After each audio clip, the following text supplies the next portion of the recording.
অবশেষে ধরা খেলেন মানিকগঞ্জ ২ আসনের সাবেক সংসদ সদস্য ও জনপ্রিয় কণ্ঠশিল্পী মমতাজ বেগম। সোমবার রাত ১১:৩০টার দিকে তাকে আটক করে ডিবি পুলিশ। আওয়ামী লীগ সরকার পতনের ৯ মাস পর গ্রেপ্তার হলেন তিনি, জানিয়ে ব্যাপক আলোচনা চলছে। এখন প্রশ্ন উঠেছে, এতদিন তাহলে কোথায় লুকিয়েছিলেন মমতাজ? প্রশাসনের নাকের ডগায় থেকেও তিনি কিভাবে ধরাছোঁয়ার বাইরে ছিলেন? বিস্তারিত এসআই রাজের রিপোর্টে। বুকটা ফাইটে যায় মমতাজ এখন জেলখানা বসে গান গাইবে। এই গানটা উনি অনেক খারাপ মহিলা, উনি ভালো না। রমিজ, মমতাজের তো রিমান্ড চাওয়া হয়েছে, তো এখন সর্বশেষ আপনার হাতে কি তথ্য আছে, আর মমতাজ বেগমের বিরুদ্ধে সুনির্দিষ্ট কয়টি মামলা আছে? আসসালামু আলাইকুম প্রিয় দর্শক শ্রোতা। আটক হয়েছেন কণ্ঠশিল্পী মমতাজ এবং সাবেক এমপি। মমতাজ কিভাবে আটক হলেন, কি মামলায় আটক হলেন, এখন বর্তমানে কোথায় আছেন, চলুন ভিডিওতে বিস্তারিত দেখে আসি। বুকটা ফাইটে যায় মমতাজ এখন জেলখানা বসে গান গাইবে। এই গানটা উনি অনেক খারাপ মহিলা, উনি ভালো না। আপনারা কোথা থেকে আসছেন? আমরা ওই পাড়াতে আইছি, কেরানীগঞ্জে। আমরা ওনারে দেখতে কিভাবে শুনতে জানেন হবে। যে আজকে থেকে উঠাবে? হ্যাঁ, কিভাবে জানেন আজকে? কালকে দেখছি ফেসবুকে। এখন কেন আসছেন এখানে? এখানে আসছি ওনারা দেখতে, বাস্তবে দেখলাম ওনারে, ভালো করে দেখতে পারলাম না। ওনার প্রতি কোনো ক্ষোভ আছে? হ্যাঁ, ওনার প্রতি কোনো ক্ষোভ আছে? খুব আছে না? আমাদের খালেদা জিয়া মহাজনেরে অনেক কিছু বলছে সংসদে, 5টা হাঙ্গা বলছে। ওই মহিলা কেমনে খারাপ খারাপ ভাষা বলছে আমাদের দেশে, বিদ্রোহী। উনি ভালো না। আপনি হাতে অসুস্থ নিয়ে গান জানেন? দেখবার আইছি ওনারে কোথা থেকে আসছেন? ওই পাড়াতে, কেরানীগঞ্জ ওই পাড়াতে। তার কোনো গান জানেন? তার কোনো গান জানেন কিনা? মমতাজের বুকটা ফাইটে যায় মমতাজ এখন জেলখানা বসে গান গাইবে। আচ্ছা, তার বিরুদ্ধে আপনি কি জানেন? কি কি ক্ষোভ আছে আপনার? উনি আমরা খালেদা জিয়ার পার্টি, আমরা বিএনপি করি। আমার বাইশটা রাজনীতি বিএনপি, কেন পার্টি আমরা। উনি যে সব ভাষা বলছে খালেদা জিয়া হইলে আমাদের মা। উনিও একটা নারী, খালেদা জিয়া একটা নারী। ওনারা এখন পাইলাম রাজগাত্রা মারতাম, আমাদের ঢুকতে দিল না। আর কিছু বক্তব্য ওনার পাশে চাই। আপনারা কয়জন আসছেন ওই থেকে, কেরানীগঞ্জ থেকে? আমরা 4জন।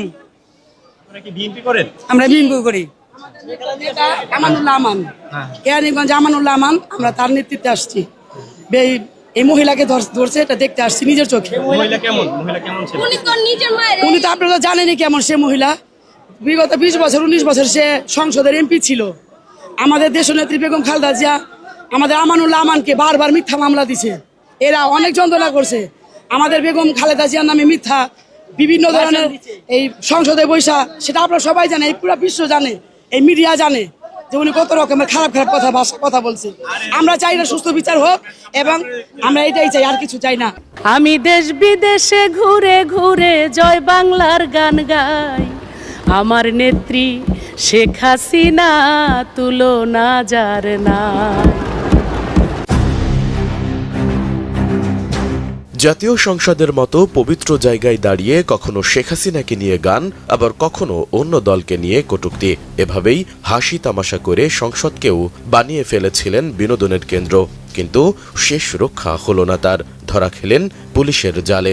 বলছি বহুল আলোচিত মানিকগঞ্জ 2 আসনের সাবেক সংসদ সদস্য ও জনপ্রিয় কণ্ঠশিল্পী মমতাজ বেগমের কথা। তাকে অবশেষে গ্রেফতার করেছেন ঢাকা মহানগর গোয়েন্দা পুলিশ।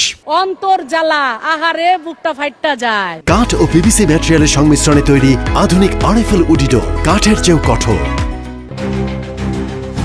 সোমবার রাত 12:15টার দিকে তাকে গ্রেফতার করা হয়। এই তথ্য নিশ্চিত করেছেন ডিএমপির মিডিয়া ও জনসংযোগ বিভাগের উপকমিশনার মোহাম্মদ তালেবুর রহমান। কিন্তু কোথা থেকে তাকে গ্রেফতার করা হলো তিনি জানান, রাজধানীর ধানমন্ডির স্টার কাবাবের পেছনের একটি বাসায় আত্মগোপনে ছিলেন মমতাজ। সেখান থেকেই অভিযান চালিয়ে তাকে গ্রেফতার করা হয়। তার বিরুদ্ধে একাধিক মামলা রয়েছে, যার মধ্যে একটি হত্যা মামলাও রয়েছে।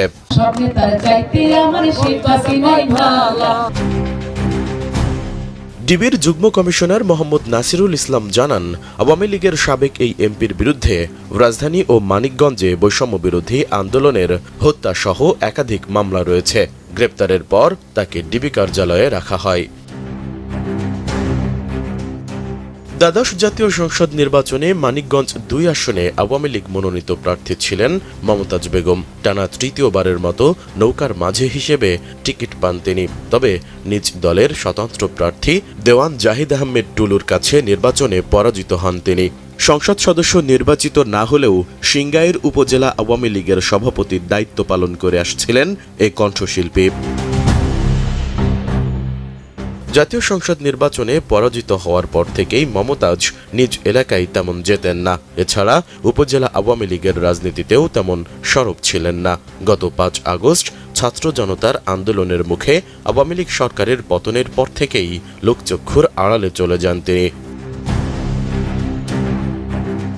এর প্রায় ২ মাসেরও বেশি সময় পর তিনি একটি ভিডিওর মাধ্যমে সামাজিক যোগাযোগ মাধ্যমে উপস্থিত হন। সেখানে তাকে একটি ঘরের মধ্যে বসে গান গাইতে দেখা যায়। ভিডিওটি দেখে ধারণা করা হচ্ছিল যে তিনিও অন্য নেতাদের মতো বিদেশে পালিয়ে গেছেন। মমতাজ বেগমকে আদালতে নেয়ার বিষয়ে সর্বশেষ খবর জানাতে সিএমএম আদালত থেকে যুক্ত হচ্ছেন রমিজ হুসাইন। রমিজ, মমতাজের তো রিমান্ড চাওয়া হয়েছে, তো এখন সর্বশেষ আপনার হাতে কি তথ্য আছে, আর মমতাজ বেগমের বিরুদ্ধে সুনির্দিষ্ট কয়টি মামলা আছে? সুস্মিতা, তার বিরুদ্ধে সুনির্দিষ্ট কয়টি মামলা, এই তথ্যটা কিন্তু এখন পর্যন্ত আমাদের কাছে নেই। কারণ তার যিনি আইনজীবী আছেন তার সাথে হয়তো কথা বলার পরে তার মাধ্যমে হয়তো জানতে পারবো যে তার বিরুদ্ধে আসলে ঢাকাতে এবং মানিকগঞ্জে কতগুলো মামলা আছে। তবে মানিকগঞ্জে প্রায় ১ যুগ আগে একটি হরতালের ঘটনায় ৪ জন মারা গেছিল। সেখানে সেই ঘটনায় তাকে সহ প্রায় ১৫০ জনকে নাম উল্লেখ করে এবং প্রায় ৫০০ জনের বিরুদ্ধে একটি হত্যা মামলা আছে। এছাড়া বৈষম্য বিরোধী আন্দোলনের ঘটনায় কিন্তু বেশ কয়েকটি রাজধানীতে তার বিরুদ্ধে হত্যা এবং হত্যা চেষ্টা মামলা আছে। আজকে যে মামলায় তাকে হাজির করা হবে সেটি হচ্ছে সবুজ হত্যা মামলা, মিরপুর মডেল থানার একটি হত্যা মামলা, যেখানে এই মামলার এজাহারে উল্লেখ করা হয়েছিল প্রায় ৫ আগস্টের আগে। ৫ আগস্টের আগে যে কোনো একদিনের, সেই দিনটি আমি আসলে নির্ধারিতভাবে বলতে পারছি না, কোনো একদিন বৈষম্য বিরোধী আন্দোলনের একজন অন্যতম নেতা ছিলেন এই সবুজ। সেখানে আওয়ামী লীগের নেতাকর্মীদের গুলিতে তিনি নিহত হয়েছেন, এই ধরনের তথ্য আসলে মামলার যিনি বাদী সেখানে উল্লেখ করেছিলেন। এই মামলাতে মানিকগঞ্জের যে ২ আসনের সাবেক সংসদ সদস্য মমতাজ, তিনিও এই মামলার এজাহারভুক্ত আসামি এবং তার বিরুদ্ধে সুনির্দিষ্ট বেশ কিছু অভিযোগ রয়েছে সেই যেই সবুজ হত্যা মামলা, সেই বিষয়টি নিয়ে। আর যেহেতু তার বিরুদ্ধে ৭ দিনের রিমান্ড চাওয়া হয়েছে এবং এখন পর্যন্ত কিন্তু মমতাজকে আদালতে নিয়ে আসা হয়নি আমরা যতটুকু জানতে পেরেছি। আর কিছুক্ষণের মধ্যেই হয়তো ডিবি পুলিশের পক্ষ থেকে তাকে এই চিফ মেট্রোপলিটন ম্যাজিস্ট্রেট আদালতে হাজির করা হবে এবং সেখানে তার রিমান্ডের পক্ষে এবং বিপক্ষে শুনানি হবে। সেক্ষেত্রে হয়তো আদালতের দিকে আমাদের তাকিয়ে থাকতে হবে যে তিনি রিমান্ড মঞ্জুর করবেন নাকি অন্য কোনো মামলায় তাকে কারাগারে পাঠানো হবে বা এই মামলায় তাকে কারাগারে পাঠানো হবে। তো আমাদের আসলে সুস্মিত অপেক্ষা করতে হবে যে মমতাজের বাকি রিমান্ড আসছে নাকি তাকে কারাগারে পাঠানো হবে। রমিজ, আপনাকে ধন্যবাদ। নিশ্চয়ই আমরা আপডেট জানবো। রমিজ হুসাইন আমাদের সাথে যুক্ত হয়েছিলেন সিএমএম আদালত থেকে। এ বিষয়ে আপনার মন্তব্য থাকলে লিখতে পারেন কমেন্ট বক্সে।